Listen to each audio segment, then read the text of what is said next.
Welcome back to Some Kind of Fun. With us, we have Keith Harris from Racket. Hi, Claire. How are you? Where am I looking? I'm looking at that, right? You can look anywhere. Oh, really. okay.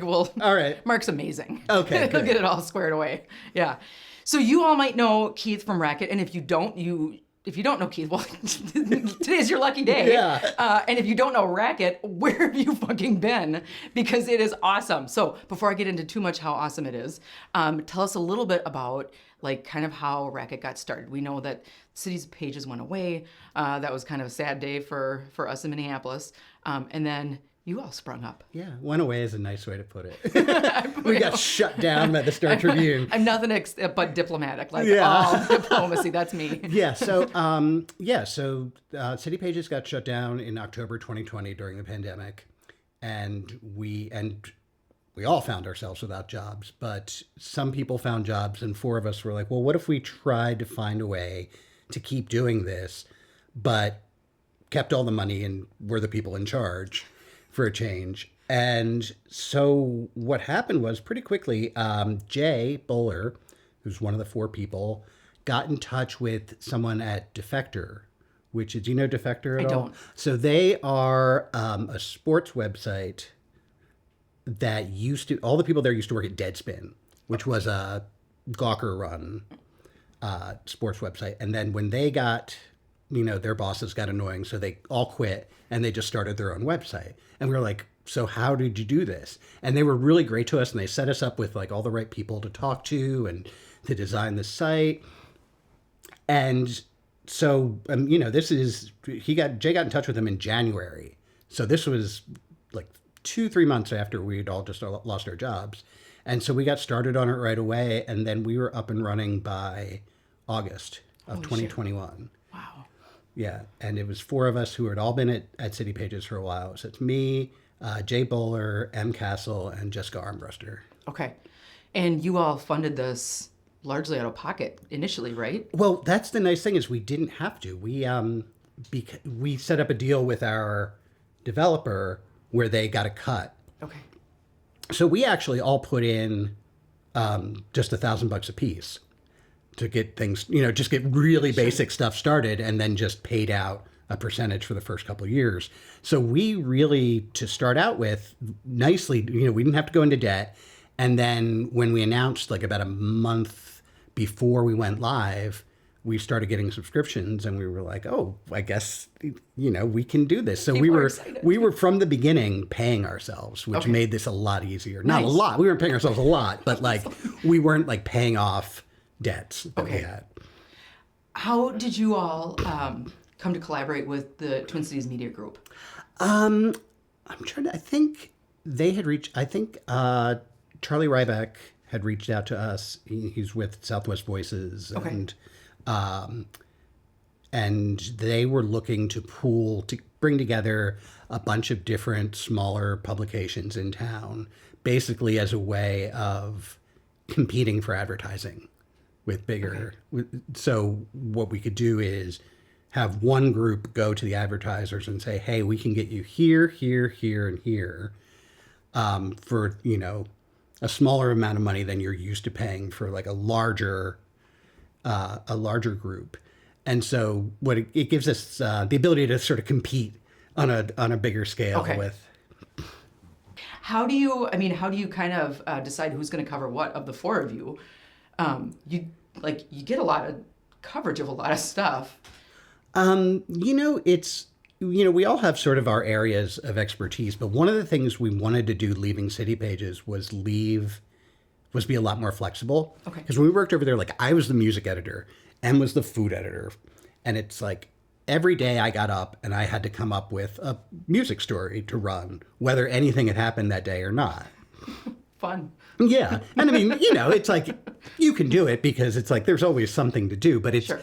But it was also a much bigger publication with a bunch more stories running. But for us, with just the four of us running, 4 or 5 stories a day, 3-5 stories, somewhere in there, we wanted to be flexible to be okay, this is what I want to write about today. It's not really the sort of thing I usually write about, but I'm interested in it and I want to do it today. So, Yeah, so I do most of the music stuff still. Em does most of the food stuff still. Jessica has, in addition to the weed stuff that she's writing, she handles a lot of the listing stuff like the Freeloader Friday.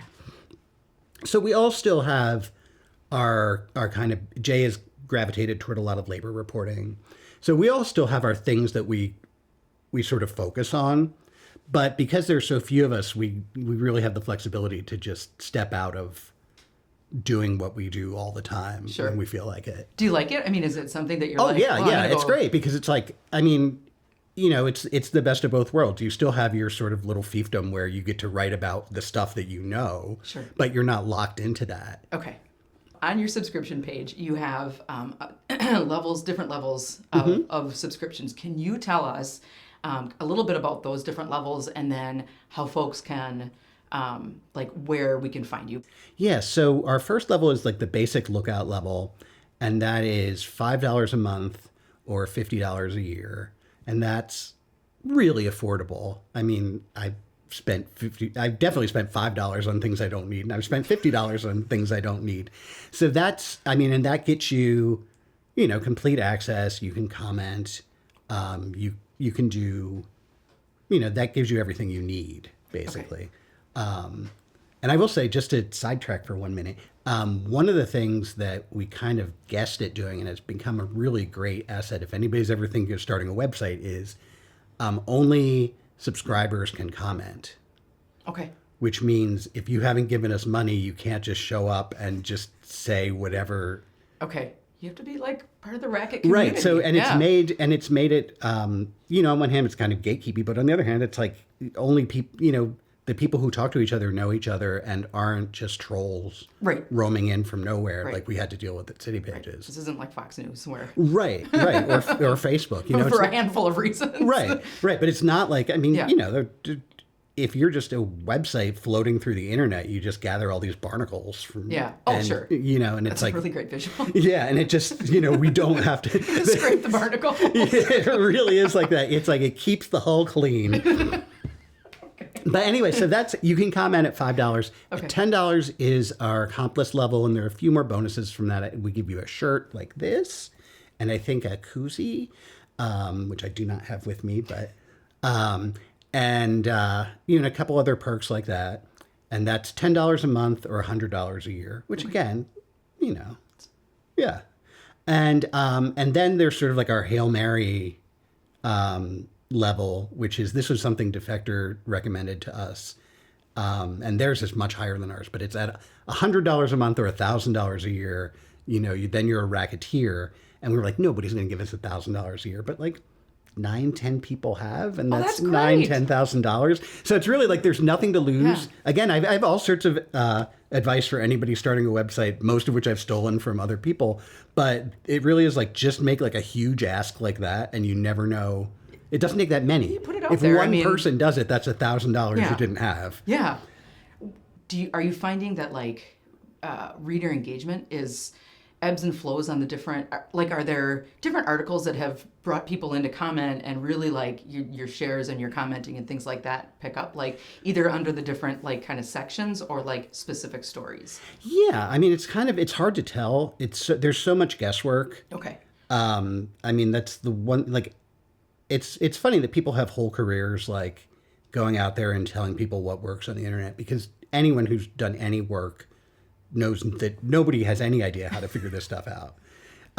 But if you pretend you do, you can make a lot more money just without actually doing anything. Fake it till you make it. Which is like, I don't know why I don't do that instead of actually doing this work that pays much less.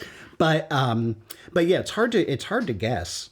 But and it's not even always the biggest stories. Because one of the things we found is like our really, really big stories sometimes will get a lot of readers because they kind of go out beyond our usual readership. But they go out so far beyond it that those people are never going to come back to the website again. Gotcha. They're not going to subscribe. They're not going to, you know, like I said, they may never even read another story here. But because it got picked up by Google or something, they found it. So it's like, so we'll have stories with like huge, you know, with huge readerships that like we're not necessarily getting any comments on, and may not even be clicking with our main readership. I mean, after a while, you do get a sense of what things will click and what things won't. I mean, it's not necessarily things that are like at the core of what we do. Like Jay writes these wannabe stories about real estate, just like a weird house somewhere, and they will always get read. And it's not necessarily something you would think like is like our core thing. Sure. But the readers are there for it, including our regular readers. So it's like you just have to see what happens and keep going. What's been your favorite piece to write? Oh, God, that's hard to say. They're all great to write after I'm finished with them. But I don't know. I wrote, I've had some fun. I wouldn't say it's fun, but I got to write a big essay about having rectal cancer, which is fun because it's like when it's like I was like, well, at least I'm going to get something out of this. I'm better now, by the way. I'm all good, like, okay. I'm all good. Yeah. Well, it sounds like you haven't read the essay, but no. I'm gonna. Yeah. Well, I spoiled it for you now. I gave away the ending. But no, it's yeah, I'm actually like I have some scans next month and then it'll be 2 years and after that I'm pretty much clear. Oh wow. Yeah. Awesome. So, but I mean again, it was one of those things where it's like, where else am I going to get a chance to write that? Well, and that's engaging. I mean, everybody knows someone who's been impacted by Right. And the other thing for me, it was a chance to be like, because cancer is such a scary word, but like it's so widespread that there's so many, and there, it means so many different things that in some cases it may just be like your life sucks for a year while you get treatment, but then it's really not an issue for you anymore. Right. And it may not even require surgery, may not, so it's like, I mean, for me, like cancer is such a scary word that like this whole experience was like, oh, that's right. There's some things where it's like, sometimes it works.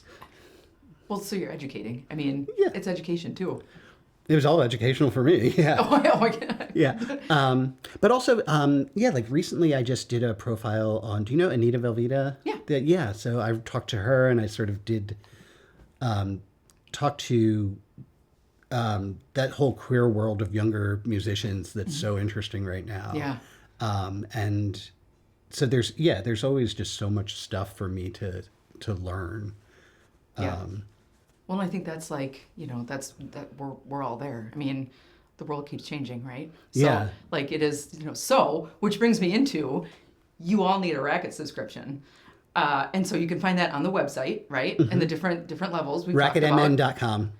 Say it again? RacketMN.com. Beautiful. We couldn't get Racket.com because some tennis player get it or something? Yeah, exactly. Okay. Thank you so much for being here. Like, thank you for having me. This is so much fun. Thanks for all the work you do. Like, thank you great. for. Even though I missed that one article. I'm really sorry. That's okay. It's still there. Okay, that's the great thing about the internet. It's all still there. It never goes away. Good. Thanks so much. Thank you, Claire. Yeah.